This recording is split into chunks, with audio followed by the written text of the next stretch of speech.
بسم اللہ الرحمن الرحیم. عزیز طلبہ طالبات السلام علیکم. لاسٹ لیکچر میں نے آپ کو ادبی اصطلاحات میں سے تشبیہ سمجھانے کی کوشش کی تھی. آج میں آپ کو ارکان تشبیہ سمجھانے کی کوشش کروں گا. عزیز طلبہ، ارکان تشبیہ کی تعداد 5 ہے. کچھ ہیلپنگ بکس ایسی ہیں جن میں ارکان تشبیہ 4 لکھا ہوا ہے. ایک رکن کو متصور نہیں کرتے. کیوں نہیں کرتے یہ بھی میں آپ کو آگے چل کے بتاؤں گا. پہلے دیکھیے ارکان تشبیہ 5 ہے، یہ یاد رکھیے گا.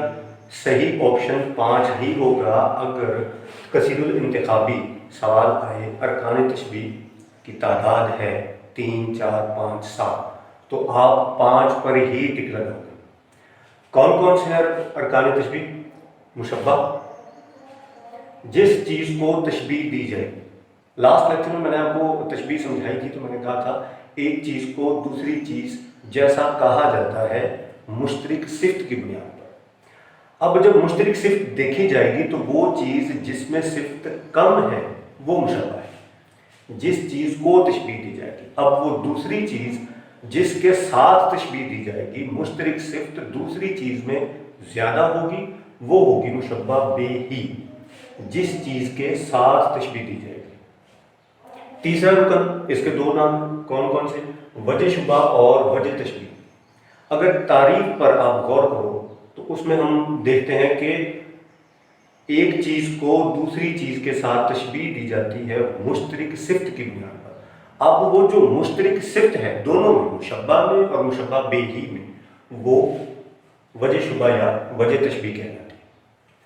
چوتھا رکن ہے غرض تشبیہ. عزیز طلبہ، یہ رکن اکثر کتابوں میں حذف کر دیا گیا. اس کو چوتھا رکن متصور نہیں کرتے اور کہا جاتا ہے اس کے کل ارکان ہی 4 ہیں، غرض تشبیہ کی ضرورت ہی نہیں ہے، جبکہ یہ سراسر غلط بات ہے. غرض تشبیہ ارکان تشبیہ میں سے ایک مضبوط رکن ہے. دیکھیے، غرض لفظ کا مطلب ہے مقصد. غرض تشبیہ یعنی تشبیہ دینے کا مقصد. انسانی زندگی میں کوئی بھی کام ایسا نہیں عزیز طلبہ جس میں کوئی نہ کوئی مقصد نہ ہو. اب ایک چیز کو جب دوسری چیز جیسا مشترک صفت کی بنیاد پر کہا جاتا ہے تو اس میں کوئی نہ کوئی مقصد ہونا چاہیے، اور ہے بھی. اس لیے غرض تشبیہ ایک لازم رکن بنتا ہے. جس مقصد کے لیے تشبیہ دی جائے گی ہم اسے غرض تشبیہ کہیں گے. 5واں رکن، اس کے بھی 2 نام، حروف تشبیہ یا ادات تشبیہ. عزیز طلبہ، پیپر سیٹر جب پیپر سیٹ کرتا ہے تو اس میں حروف تشبیہ کی جگہ اکثر نام ادات تشبیہ استعمال کرتا ہے، جس سے طلبہ اکثر کنفیوز ہو جاتے ہیں.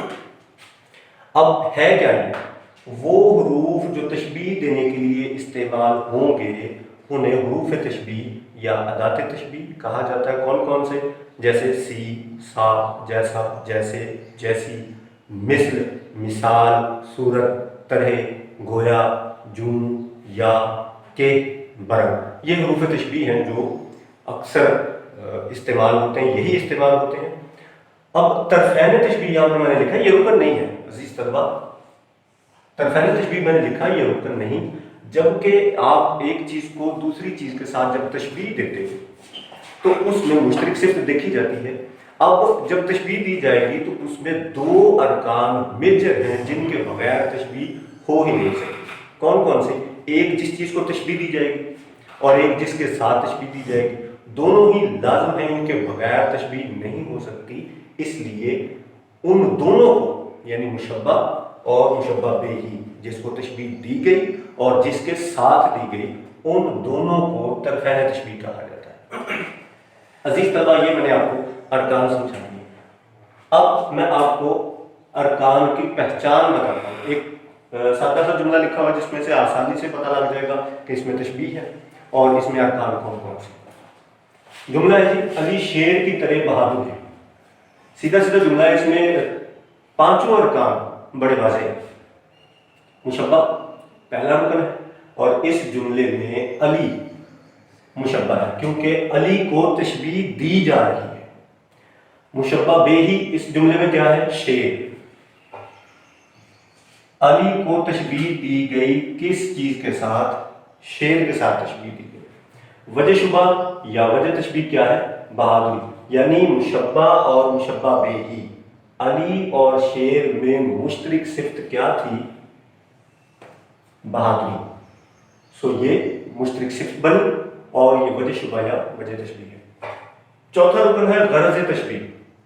عزیز طلبہ، جس مقصد کے لیے تشبیہ دی جائے ہم اسے غرض تشبیہ کہتے ہیں. یہاں پر دیکھیں، علی کی بہادری کو نمایاں کرنا مقصد تھا، اس لیے یہاں پر بہادری کو نمایاں کرنا غرض تشبیہ بنے گا.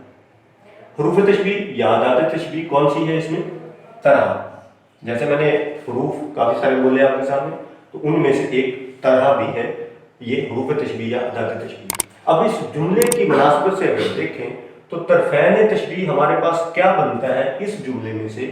طرفین تشبیہ ارکان کی مناسبت سے دیکھیں تو مشبہ اور مشبہ بے ہی ہے.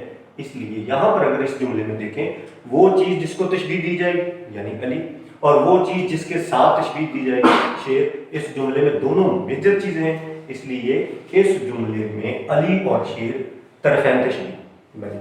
یہ میں نے جملے سے آپ کو سمجھانے کی کوشش کی. عزیز طلبہ، اب میں شعری مثال سے آپ کو سمجھانے کی کوشش کرتا ہوں.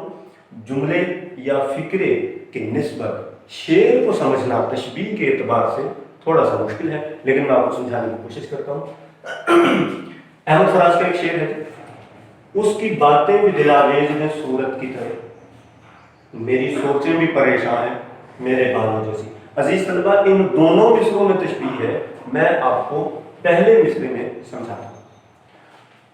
500 کے 5 ارکان دیکھیے. مشبہ یعنی وہ چیز جس کو تشبیہ دی جائے مشبہ کہلاتا ہے.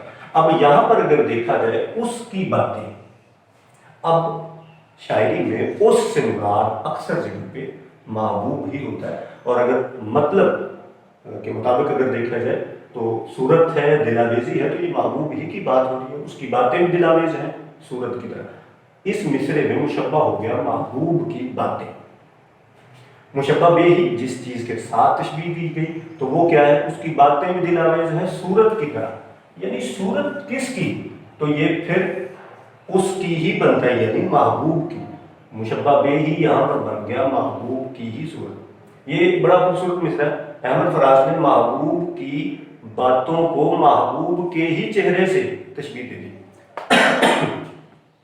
تیسرا رکن دیکھیے، وجہ شبہ یا وجہ تشبیہ. یعنی مشبہ اور مشبہ بے ہی میں مشترک صفت جو ہوگی وہ وجہ شبہ یا وجہ تشبیہ کہلاتی ہے. تو اس جملے میں اس مصرے میں دیکھیے، اس کی باتیں دلاویز ہیں صورت کی طرح. تو محبوب کی باتیں اور محبوب کی صورت میں جو مشترک صفت تھی وہ تھی دل آویزی. تو وجہ شبہ اور وجہ تشبیہ بن گئی. چوتھا رکن ہے غرض تشبیہ، یعنی جس مقصد کے لیے تشبیہ دی گئی. اب محبوب کی باتوں کو محبوب کی صورت سے تشبیہ اس لیے دی گئی کیونکہ شاعر محبوب کی باتوں کی دل آویزی کو نمایاں کرنا چاہتا تھا. اس مصرے میں جو غرض تشبیہ ہمارے پاس بنا ہوا ہے دل آویزی کو نمایاں کرنا. ایک سادہ سی بات میں آپ سے شیئر کر دوں. جب بھی غرض تشبیہ آپ نے تلاش کرنا ہو کسی جملے میں، کسی فکرے میں یا کسی مصرے میں، تو پہلے اس سے تلاش کریے وجہ شبہ یا وجہ تشبیہ. جب وجہ شبہ یا وجہ تشبیہ مل جائے تو اس کے ساتھ لکھ لیں کو نمایاں کرنا. تو عزیز طلبہ وہ غرض تشبیہ بن جائے گا. حروف تشبیہ یا ادات تشبیہ اس مصرے میں بھی طرح حروف تشبیہ یا ادات تشبیہ ہے. اب طرفین تشبیہ کی بات کروں، یعنی مشبہ اور مشبہ بے ہی دو میجر چیزیں. ایک وہ چیز جس کو تشبیہ دی جائے اور ایک وہ چیز جس کے ساتھ تشبیہ دی جائے، وہ مشبہ اور مشبہ بے ہی طرفین تشبیہ یعنی دو میجر چیزیں کہلائیں گی. تو اس مصرے میں دو میجر چیزیں کون کون سی ہیں؟ مشبہ اور مشبہ بے ہی. مشبہ ہے محبوب کی باتیں اور مشبہ بے ہی ہے محبوب کی ہی صورت. تو دونوں اس مصرے میں طرفین تشبیہ بنتے ہیں. عزیز طلبہ، امید کرتا ہوں آپ کو ارکان کی سمجھ آ چکی ہوگی. انشاءاللہ ہمارا اگلا لیکچر یعنی لیکچر نمبر 8 ہمارا ہوگا استعارہ پر مشتمل. السلام علیکم.